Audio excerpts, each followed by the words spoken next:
Shalom, selamat malam. Perkenalkan, nama saya Nifa Triyanti Kiuk. Nah, malam hari ini saya akan mempresentasikan tentang pengangkatan atau rapture. Nah, dalam bahasa asli dari kata rapture itu dari bahasa Inggris yang diambil dari kata rapture. Nah, ini dia dari bahasa Latin yang artinya diangkat ke atas atau diangkat atau terbawa. Kata Latin ini adalah kata perdana atau kata yang disebut dengan harpazo. Harpazo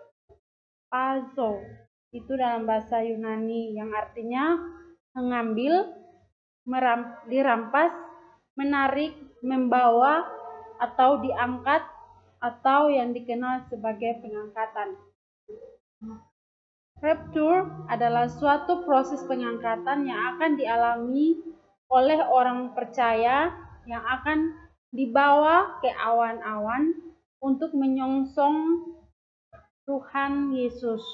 Itu kita bisa lihat di dalam 1 Tesalonika pasal 4 ayatnya yang ke-17.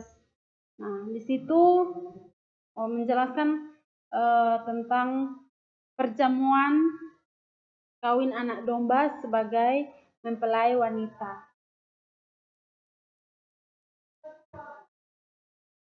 Dan yang kedua yaitu pengangkatan. Pengangkatan ini adalah dia berasal dari bahasa Latin yang artinya dibawa ke atas. Seperti yang saya jelaskan tadi, pengangkatan atau rapture adalah mengangkat ke atas.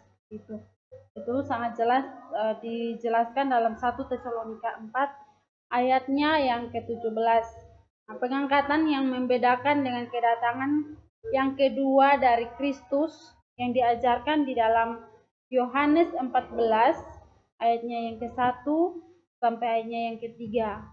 Nah, terus dilanjutkan juga dalam Korintus 15 ayat 51 sampai 57 dan 1 Tesalonika pasal 4 ayatnya yang ke-13 sampai ke-18. Nah, hal ini terjadi sebelum kedatangan tribulasi. Kristus akan turun dari surga mengangkat gereja untuk bersama dengan dirinya, sedangkan saat tribulasi adalah dilepaskan atas dunia yang tidak dapat, orang-orang yang tidak dapat bertobat atau tidak percaya. Nah, pengangkatan yang dimaksud adalah bahwa tubuh kita atau tubuh jasmani akan diubah menjadi tubuh kemuliaan dalam waktu seketika, sehingga kita memiliki tubuh kemuliaan yang sama dengan Kristus ketika dia angkat ke surga. Itu terdapat di dalam 1 Korintus 15 ayatnya yang ke-52. Nah, tujuan Allah atas tribulasi. Nah, kalau kita lihat di sini mungkin tidak masuk akal apabila gereja akan ada di atas bumi yang terdapat di dalam Wahyu. Nah, hal ini dijelaskan untuk mempersiapkan Israel terhadap rajanya. Nah, itu juga sangat jelas di dalam Yesaya atau di dalam Yeremia pasalnya yang ke-36 dan Matius pasal 4 ayat 5. Di situ tidak menyinggung tentang gereja. Dan dalam Daniel di situ menjelaskan sangat jelas bahwa itu ditunjukkan kepada orang Israel. Nah, pengecualian dan tribulasi gereja adalah gereja ini adalah pengantin perempuan Kristus. Nah, pengangkatan yang dinubuatkan di dalam Alkitab itu adalah semua orang percaya.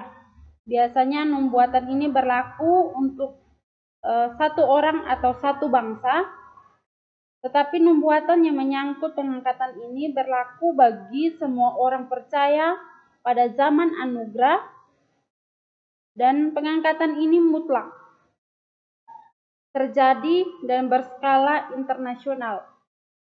Jadi ini adalah salah satu nubuatan yang belum digenapi. Nah, dan ini menjelang kedatangan akan Tuhan Yesus atas pengangkatan.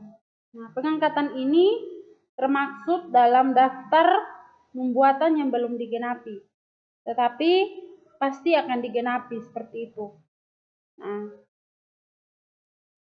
seperti yang telah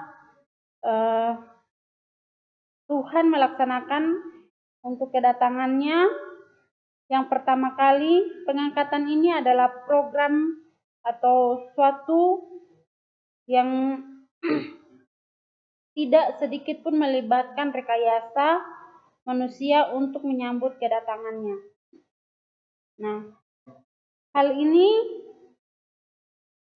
yang dimaksud dalam pengangkatan gereja adalah bukan yang dimaksud adalah di sini bukanlah yang dimaksud adalah gedung atau denominasi atau mereknya. Sebab Allah tidak pernah atau untuk menginginkan real aset di surga. Nah, yang dimaksud di sini adalah pengangkatan, yang dimaksud di sini adalah orang-orang Kristen yang percaya kepadanya, yang akan diangkat untuk bersama-sama dengan Dia. Nah, gereja yang disebut di sini adalah anak-anak Tuhan, yakni mereka yang telah ditebus oleh darah-Nya di atas kayu salib. Mereka yang setia sampai akhir akan diangkat tanpa mengalami kematian jasmani. Mungkin itu saja yang bisa saya bagikan. Tuhan Yesus memberkati.